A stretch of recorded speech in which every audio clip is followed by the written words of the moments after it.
이 작은 행성에는 약 7,000개의 언어가 존재합니다. 그 대부분은 거대한 언어 가족에 속해 있죠.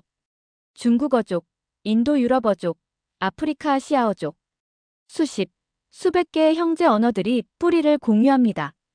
하지만 그 중에서도 특별한 존재들이 있습니다. 바로 고리버들이죠. 스페인의 바스크어, 파키스탄의 부르샤스키어, 혈족을 찾을 수 없는 고독한 언어들입니다. 그런데 이 고리버들 중에서도 압도적으로 특별한 존재가 하나 있습니다. 바로 한국어입니다. 매일 아침 7,800만 명의 사람들이 안녕하세요라고 인사를 나눕니다. 이들은 모두 같은 언어를 쓰지만 그 언어가 어디서 왔는지는 아무도 모릅니다. 바스크어를 쓰는 사람은 76만 명, 부르샤스키어는 11만 명. 다른 고리버들에 비해 한국어는 압도적으로 많은 화자를 가지고 있습니다. 이것은 언어학적으로 매우 특별한 현상입니다. 보통 언어는 많은 사람이 사용할수록 다른 언어와 접촉하고 섞이게 되거든요. 그런데 한국어는 어떻게 이토록 많은 사람들이 사용하면서도 독립성을 유지할 수 있었을까요? 한국어에게는 작은 동반자가 하나 있습니다. 바로 제주어죠. 하지만 이 둘을 합쳐도 한국어족이라는 작은 가족을 이룰 뿐입니다.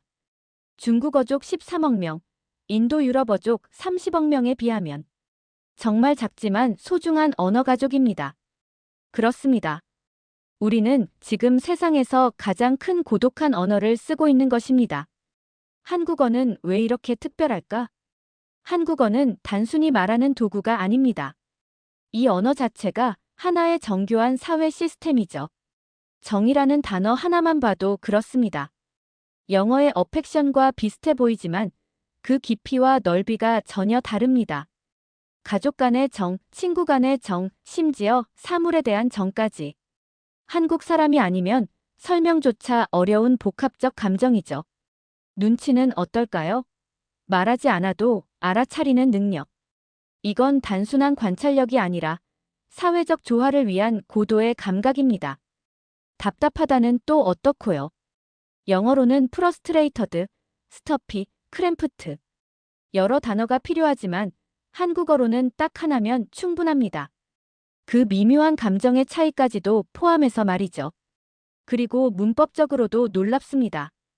밥을 먹는다와 밥이 먹힌다. 조사 하나가 문장의 뉘앙스를 완전히 바꿔버립니다. 가시겠어요? 가실래요? 가실까요? 어미 하나로 존댓말의 정도가 달라지고 상대방과의 관계가 드러나죠. 한국어를 배우는 외국인들이 가장 어려워하는 부분이 바로 이겁니다. 단순히 단어와 문법을 외우는 게 아니라 한국 사회의 인간관계를 이해해야 하거든요. 이런 언어 또 있을까요? 1443년 10월 9일. 역사상 가장 놀라운 일이 일어납니다. 한 나라의 왕이 직접 백성을 위해 문자를 만든 것입니다. 그것도 그 원리까지 상세히 기록해서 말이죠. 세종대왕은 이렇게 말했습니다. 나라의 말이 중국과 달라. 백성이 이루고자 할 바가 있어도 마침내 그 뜻을 능히 펴지 못할 사람이 많다. 왕이 백성의 불편함을 걱정한다. 21세기에도 놀라운 일인데 15세기에 이런 일이. 그것도 문자를 만드는 건 보통 수백 년에 걸친 자연스러운 과정인데 왕이 직접 설계했다는 것입니다. 그런데 더 놀라운 건 그 방법입니다. 훈민정음은 인간의 발음 기관을 그대로 본떠 만든 세계 유일의 문자입니다. 기역은 혓뿌리가 목구멍을 막는 모양, 니은은 혀끝이 윗잇몸에 닿는 모양, 미음은 입을 담은 모양. 아는 양성 모음으로 밝고 경쾌한 소리, 어는 음성 모음으로 어둡고 무거운 소리. 모음에도 철학이 담겨 있습니다. 이보다 과학적이고 체계적인 문자가 또 있을까요? 더욱 놀라운 것은 이 모든 과정이 기록으로 남아있다는 점입니다. 창제자, 창제연도, 창제이유, 창제원리, 심지어 사용법까지. 이런 완벽한 기록을 가진 문자는 세계에서 한글이 유일합니다. 그래서 UNESCO도 인정했습니다. 1997년 훈민정음을 세계 기록 유산으로 등재하면서 세상에서 가장 창의적이고 과학적인 문자라고 평가했습니다. 이 놀라운 언어는 도대체 어디서 온 걸까요? 이 질문에 언어학자들은 150년 넘게 머리를 싸매고 있습니다. 19세기 후반 서구의 언어학이 조선에 전해지면서 시작된 대논쟁. 그 첫 번째 주자는 알타이어 족설이었습니다. 몽골어, 터키어, 만주어와의 유사성에 주목한 가설이었죠. 어순이 비슷하고 아버지, 어머니 같은 기본 단어들의 대응 관계가 있어 보였습니다. 모음 조화 같은 음성학적 현상도 공통점으로 제시되었죠. 하지만 결정적인 증거는 없었습니다. 유사성은 있지만 체계적인 대응 관계를 증명하기엔 부족했습니다. 일제강점기에는 일본어 동계설이 등장했습니다. 문법 구조가 비슷하고 일부 어휘가 대응된다는 주장이었죠. 하지만 이 주장에는 정치적 의도가 개입되었다는 의혹이 있었습니다. 식민 지배를 정당화하려는 목적이 아니냐는 것이죠. 20세기에는 더욱 대담한 가설들이 등장했습니다. 우랄 알타이설. 한국어가 핀란드어, 헝가리어와도 연결된다는 놀라운 주장이었습니다. 드라비다어 족설도 있었죠. 인도 남부의 타밀어와 한국어 사이에 유사성이 있다는 것입니다. 최근에는 트랜스유라시아 가설도 제기되고 있습니다. 유럽에서 아시아를 가로지르는 거대한 언어 연결망 속에 한국어가 있다는 것이죠. 21세기에 들어서는 컴퓨터를 이용한 개량 언어학적 접근도 시도되고 있습니다. 빅데이터를 이용해 언어 간의 유사성을 정밀 분석하는 것이죠. 하지만 150년의 연구에도 불구하고 결정적인 답은 아직 없습니다. 어떤 가설도 완전히 증명되지 않았고 어떤 것도 완전히 부정되지도 않았습니다. 그래서 현재 대부분의 언어학자들은 조심스럽게 말합니다. 적어도 지금으로서는 한국어는 한국어뿐이다.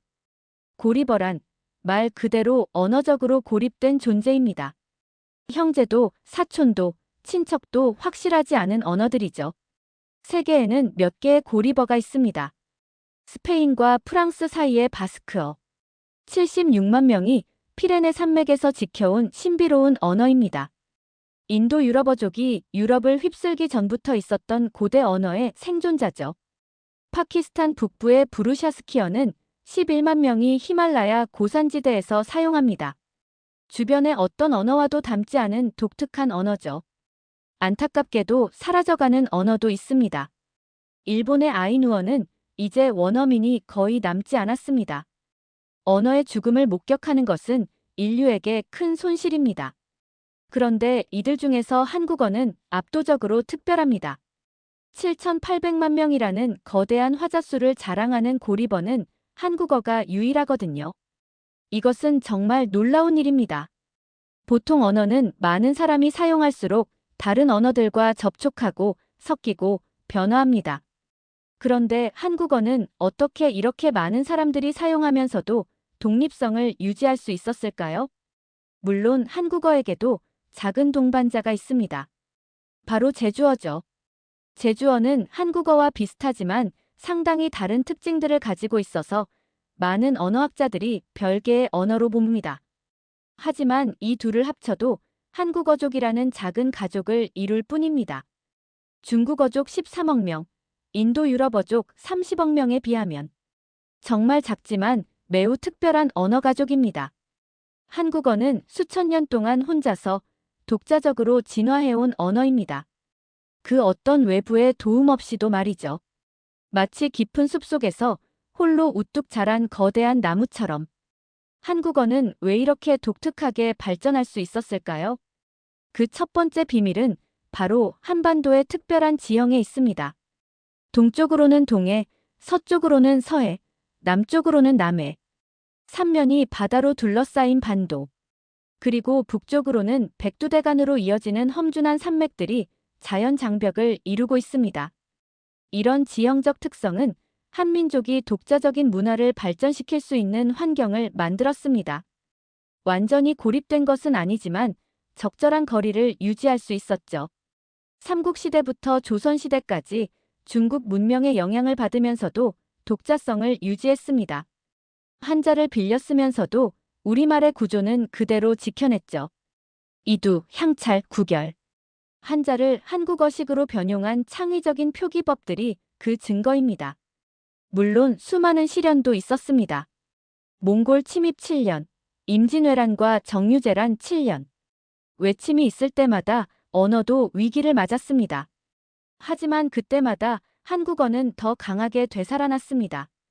가장 큰 시련은 일제강점기였습니다. 조선어학회 사건, 창씨개명, 황국신민화.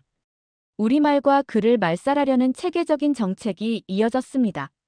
하지만 주시경, 최현배, 이극노, 수많은 학자들과 교사들이 목숨을 걸고 한국어를 지켜냈습니다. 지하에서 몰래 가르치고 감옥에서도 연구를 계속했습니다. 말이 오르면 나라도 오르고 말이 내리면 나라도 내린다는 주시경 선생의 말씀처럼 그들은 언어가 곧 나라임을 알고 있었습니다. 해방 후에는 더욱 강력하게 한국어가 부활했습니다.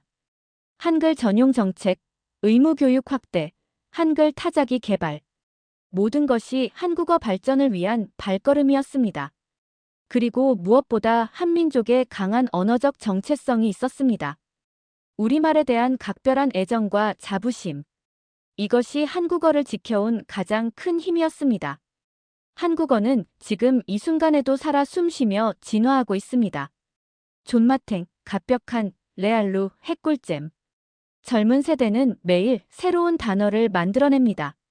이건 단순한 줄임말이 아닙니다. 기존 언어 체계를 창의적으로 재구성하는 언어적 혁신이죠. 현타는 현실 자각 타임의 줄임말이고 갑분싸는 갑자기 분위기 싸해짐.